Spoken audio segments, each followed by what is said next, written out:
Recentemente foram liberados arquivos que comprovam uma das maiores traições da Segunda Guerra Mundial. Um importantíssimo membro da família real britânica se aliou aos nazistas para tentar fazer com que seu próprio país se rendesse. Quem foi esse importante membro da família real britânica? Qual sua motivação de se aliar aos inimigos contra sua própria pátria? Por que o caso foi abafado não somente durante a Segunda Guerra Mundial, mas depois dela? É tudo isso e um pouquinho mais que você encontra aqui agora no seu canal de história no YouTube, o History to Go. Antes de começar o vídeo, eu gostaria de pedir a você que invista alguns segundos no nosso canal, apertando o like, apertando o botão de se inscrever e apertando o sininho. Se você quiser comentar alguma coisa, por favor, adoraria poder ouvi-lo.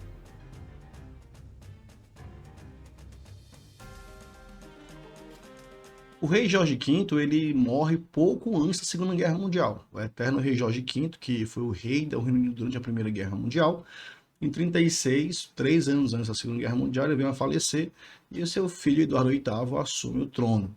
Mas foi o trono mais rápido da história da realeza britânica. Eduardo VIII durou apenas 320 e poucos dias. No mesmo ano que ele assume, ele sai do trono. E muito disso por causa do seu casamento polêmico com Holly Simpson. Holly Simpson era uma socialite americana. Ela já era divorciada. Quando ele começa a se envolver com um príncipe, na época o príncipe, ela era casada, então ela estava em divórcio. E esse casado com uma americana, que não era nobreza, que era divorciado, não vai pegar bem para o público, não vai pegar bem para a realeza, e ele vai ter que abdicar do trono. Ele mantém o cargo de Duque de Windsor. E nesse momento sobe ao trono o pai de Elizabeth, rei Jorge VI. É interessante porque tudo isso está muito próximo da Segunda Guerra Mundial. Inclusive, existem algumas fotos do Duque de Windsor, né, do Eduardo VIII, com sua mulher, o Holly Simpson, e o Hitler. E o problema todo começa quando começa a Segunda Guerra Mundial. Por algum motivo, Eduardo VIII está crente de que ele poderia ter evitado a Segunda Guerra Mundial. Ele acredita que a Segunda Guerra Mundial era um evento evitável. Então eu acredito que ele teve uma aproximação com Hitler antes da guerra.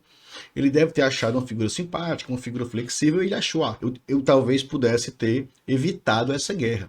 Então você vai ter aqui uma crença nesse rei de que ele poderia ter evitado a Segunda Guerra Mundial.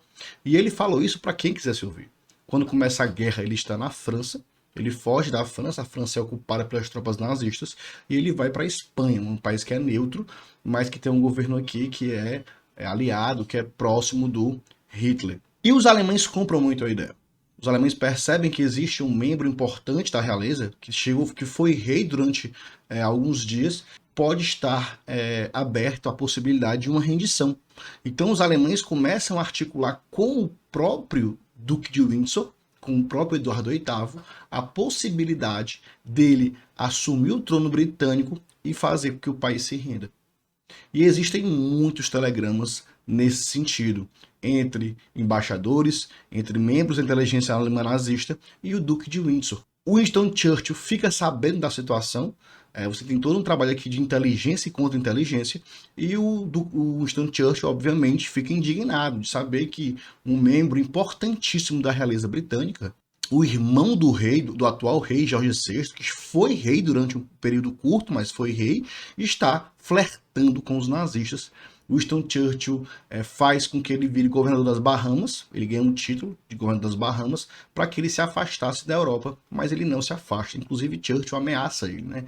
Ele tem um cargo militar, certo? É um cargo militar honorífico, mas é um cargo militar, e Churchill deixa entender que ele pode muito bem ir para a corte marcial e ser penalizado com a pena de morte por traição. Então aqui, por exemplo, quando os alemães sabem disso, os alemães já tentam articular ele. Nesse momento ele está em Portugal. Os alemães inclusive convidam eles, o Duque de Windsor e a sua esposa, Holly Simpson, para ir para a Espanha e lá ser, entre aspas, sequestrado, para não ter que ser obrigado pelo Churchill a ir para as Bahamas nesse cargo.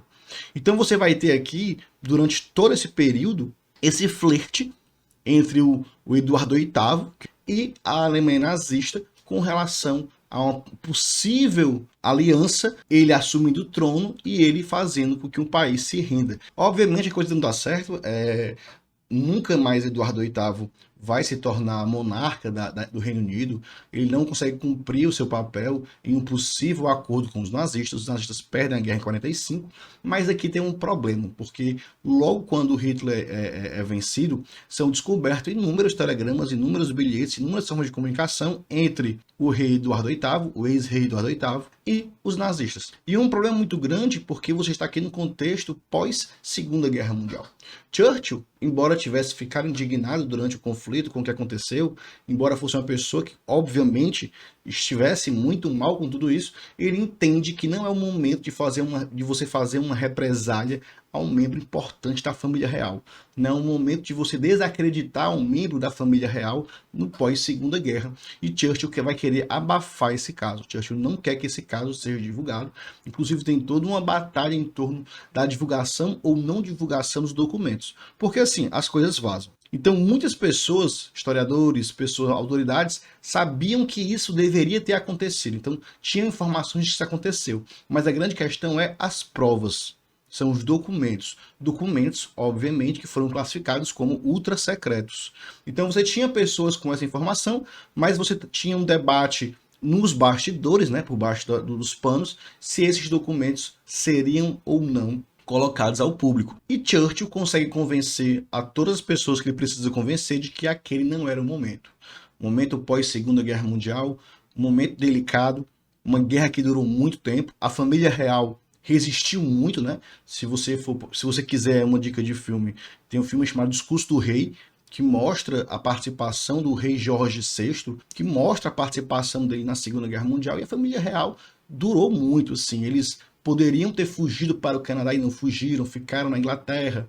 A própria Rainha Elizabeth, na época, ela era muito nova, ela vai, por exemplo, participar como mecânica, ela vai participar como motorista de caminhão. Você, inclusive, vai ter várias participações da realeza na BBC, tentando falar com o povo sobre a situação. Então, a família real britânica, com exceção do Eduardo VIII, teve uma participação muito importante na Segunda Guerra Mundial. E você colocar o tio da futura rainha, o irmão do rei, aquele que assumiu o trono do reino inglês por algum tempo, como esse traidor, talvez fosse manchar a imagem da família real. Então o Churchill percebeu que isso não era tão interessante, prefere aqui deixar isso escondido do público. E ficou escondido até 2017. Né? Um dos homens mais importantes para esse processo de não divulgação dos documentos foi, na época, o Eisenhower. O Eisenhower, na época, ele consegue garantir que esses documentos não sejam divulgados durante um bom tempo. Existem muitas grandes histórias de conspirações, de traições dentro da Segunda Guerra Mundial.